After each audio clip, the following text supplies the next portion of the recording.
Good morning, everyone. My name is Joshua 1J. I am going to be presenting information related to the Citizens Review Panel for Hillsborough County, Circuit 13. A little bit about myself. I am a current foster parent in Pinellas County. I was a foster parent in Hillsborough County, but we moved, and so we changed our licensing. Now, I was a guardian ad litem in 2014 till about 2020, and then I transitioned over to being a foster parent. I do have a nonprofit that helps biological parents reunify with their children, and I'm what you would call a pro-biological family foster parent, meaning that I want to make sure that the system is trying everything we can safely to reunify children with their parents. And if for some reason that can't happen, I do believe priority should be given to biological family members so that children can maintain mirrors of themselves and those familiar connections. I'm going to be going over the information in the PowerPoint today because I know that I was going to only have about 10 minutes on the 14th to go over all this information and answer questions. So hopefully you review this information first, and then on the 14th, I can just answer questions. I do appreciate everyone giving me the time today to discuss this, and I'm really hopeful, and I think we're going to get this in place, and it's going to be a great thing for children. So with that being said, let me pull up the PowerPoint presentation.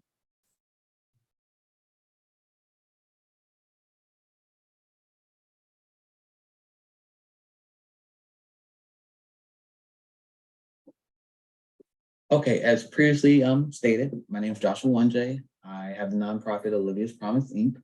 And this is going to be going over a citizens review panel for Hillsborough County related to the foster care system. So the Citizens Review Panel, you can find the information regarding the statute and details of how a Citizens Review Panel should be outlined under Statute 39.7. Now, Citizens Review Panels are authorized by an order from the Chief Judge of the circuit. And basically what that means is that a Citizens Review Panel for foster care is not under any authority of the Department of Children and Families or any other agencies. The Citizens Review Panel is actually an independent body under the judiciary, which makes that great for transparency purposes and having independent advocates actually review cases related to children in foster care. Now, these Citizens Review Panels, which the statutes provide for their implementation, they must be administered by a nonprofit agency. And the review panel will provide the court with reports and recommendations based on the cases that are reviewed. Within this process of having a citizens review panel, the department and agents of the department shall submit information to the citizens review panel. So we know that typically there's questions of, hey, we need this information, we need data, we need to know these results. And typically that can take a long process, and sometimes we may not receive it at all. But this Citizens Review Panel has the authority to make sure that those agencies provide that documentation. Also, a requirement of establishing a Citizens Review Panel is that you have to coordinate with other Citizen Review Panels that are already established. Now, I did go ahead and speak with Judy Gruss, and she is actually one of the main members of the Citizen Review Panel for foster care in Collier County. Now, that is Circuit 20, where also the lead agency that we have here in Hillsborough is also the lead agency in Circuit 20. And Judy Gruss, and I'm sorry if I'm butchering her name, she has already, in speaking with her, she said they will provide the information for training, resources, establishment. She's excited that Hillsborough is going to consider and implement a Citizens Review Panel. Collier County and Miami-Dade are the only two in the state of Florida. And from speaking with Judy, there used to be about 30 Citizens Review Panels, and gradually over the decades, those have dwindled down to 2. So Judy is going to be an excellent resource. Is going to help with training. She's even invited a couple of us to come down in April to actually go through some of their training, which is great. So if there's questions of revolving around, well, how are we going to get the training? How are we going to know the processes? Judy is a resource for us, and we're going to use her expertise as much as possible. Now, when we're looking at a comparative review of information related to a citizens review panel. I decided not to look at Collier County. I looked at Miami-Dade because Miami-Dade County has a population that's more reflective of Hillsborough County. Collier County is actually more akin to Pinellas and Pasco, which Pinellas and Pasco needs a citizens review panel as well. But since we're talking about Hillsborough, I wanted to use information that's more comparable to the demographics of our county. So pieces of the information that I found interesting for Miami-Dade County's Florida Foster Care Citizens Review is that the youth that they served in this panel, if you look at the dynamics here, you have 50% Black, you have a huge number of Hispanic, and it's really diverse. It's not, it's not skewed in one perspective. It's actually helping demographics that we all know need some additional services and support. And then the other thing that I found interesting is that the percentage of teenagers being helped out, which is great. If you look at the numbers there, 13 to 21 was a huge demographic of children that were being helped out, which is amazing because as we know, our teenagers and our older children typically are the ones that are bouncing without placement and age out without services. Another thing that I found interesting and troubling, because I believe it's the same issues that we have here in Hillsborough County, is the number of children, teenagers specifically, that were reviewed by Miami-Dade Citizens Review panel. And look how many children don't have IDs, don't have their social card, birth certificate, or Medicaid card. Now, the most crucial one to me is the ID. If you're 13 to 17, typically you must have an ID to get a job, driver's license. So with children aging out, to not have an ID, to have 73% of the cases reviewed, those children did not have Florida ID. I think that is a problem, and that's something that we need to address better. I know one of the major things in our county is where children, especially older children, don't have access to their records, and it becomes a lengthy process to try to obtain those records. So I found that piece of information very interesting because it navigates with what we have going on in our county related to teens. And I know last week we had that meeting for a different committee where there's even more teenagers in Hillsborough County coming into placement. And there's a need to figure out how we're going to best stabilize those teenagers and find them a sufficient placement.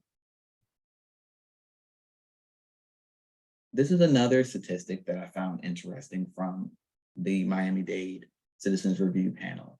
16 to 17-year-olds,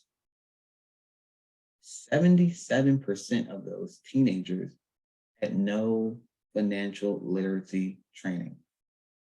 That's very problematic because if these children are aging out of foster care, we're not preparing them for adulthood. And I can take that a step further. The reason I'm even here today and the reason why I got involved in the foster care system is because back in 2014, I was in Tampa and I saw a young lady under the bridge and she was asking for food. So I went over there, got her some food and sat down with her for a couple of minutes to discuss, hey, what's going on? And she explained her story that she was an aged out teen from foster care. And, it compelled me to say, hey, I got to figure out something. This doesn't make sense. So this again shows me that teenagers still need a lot of help and support. And those numbers are troubling, and I believe they're probably the same in our county. Now, another statistic that I found interesting was case plans. When the Citizens Review panel reviewed case plans for compliance, when you look at this graph, I am very surprised to see that 79% of fathers were in compliance of their case plan.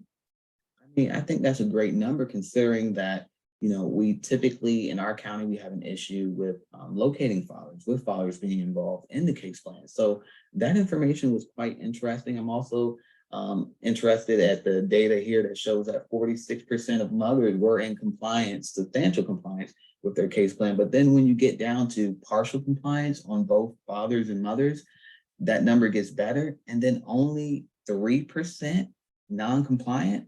I mean, that's interesting data that we in our county, once we start getting these reviews handled, we should be able to make some determinations and figure out some of the issues in our county.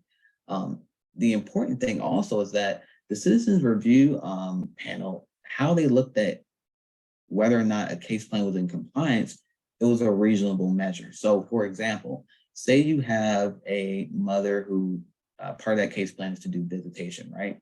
And let's say the foster parents live an hour away, which does happen. Mother doesn't have transportation to get to those visits. Foster parent will not transport to get the child to that visit, and caseworkers having a hard time getting that child transported to that visit. If video visits were not provided to the biological parents, then we wouldn't ding them for non-compliance, because that's really not a fair circumstance to say, hey, you didn't make your visitation, we're going to ding you. No, we should have done something a little different, right? We could have made sure that that parent had bus passes, or that that parent at least had the option of a video visit. So I think that's a good result in terms of looking at case plan compliance. And that's the point, right? A lot of the information that's obtained from a citizens review panel flows over to reports that's provided to various partners in the child welfare system. So like this panel, this Hillsborough Community Alliance, you guys typically want information. You want data. Why is this happening? Why don't we know the numbers? You'll get the numbers from a citizens review panel. We will guarantee that you have this information. Now, a big portion also stems around the where and how, right? So citizen review panels are comprised of volunteers. They are vetted with a background. The goal is to make sure that they're independent and not biased, and that also understanding that the primary goal of foster care is reunification, right? If it can safely occur, how can we support families, put services in place to get children back home?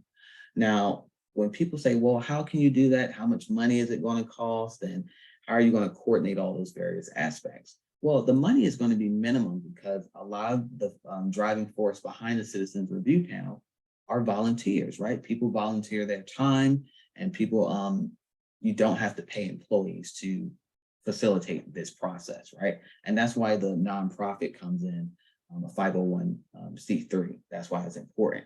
Now, the where, you know, I've been speaking with various partners in the area, and the law school that I attended actually has this setup, right? They have a courtroom in there where we can use that space. I've spoken with them, and we'll be able to have these hearings and conduct these panels in that space. Now, you don't have to have anything that fancy, but that's an option there. So the where and how isn't a difficult part. The difficult part is making sure that we get this implemented, and that we move forward with another layer of providing support to children, because that's the main thing, right? How can we make sure that there's oversight and that we're doing what's right by children in the foster care system? Which is why the importance of this strictly relies with the judiciary. So I know we have Judge Esrick here, who is the voice of the judiciary here. Everyone else on the panel, no disrespect, you guys don't have any authority to say yes or no to a citizen review panel. It goes back to the judiciary and the chief judge. So a lot of this information is for you, Judge Esrick, and for you to speak with your chief judge, and you guys to make a decision if you want to go ahead and go forward with this type of citizens review panel. Now, the other thing about that is that I know from sitting in various hearings, even as a guardian ad litem, as a foster parent, one of the big things judges typically say is that, hey, this is the information that we're provided. I have to make decisions based on information provided. Yes, I have discretion, but I can't just grab facts out of the air, you know? And this is what that citizens review panel provides you. Before a judicial review happens, there's a comprehensive report provided. There's interviews with case managers, foster youth. They come before the panel, and those issues are discussed, documented, and recommendations are provided to the judge, where the judge can make certain court orders based off of those recommendations. So it's really a great way to have another set of eyes, independent, and providing information to the judge that's going to be critical for children in the foster care system. So with that, I'm going to leave it open to questions. I want to thank everyone this morning for giving me the opportunity to speak. But I only have a short amount of time, so that's why this is going by pretty quick. I want to be respectful. And the 10-minute deadline is kind of a hard one to navigate, but please, guys, especially the judiciary, we need to implement this for transparency, to make sure that we're doing everything possible to take care of children in the Florida foster care system, specifically Hillsborough County. So when we say that, hey, we want accountability, we want answers, there's no reason why we can't have this set up. So thank you guys very much for your time, and I hope you enjoy the rest of your day. Thank you.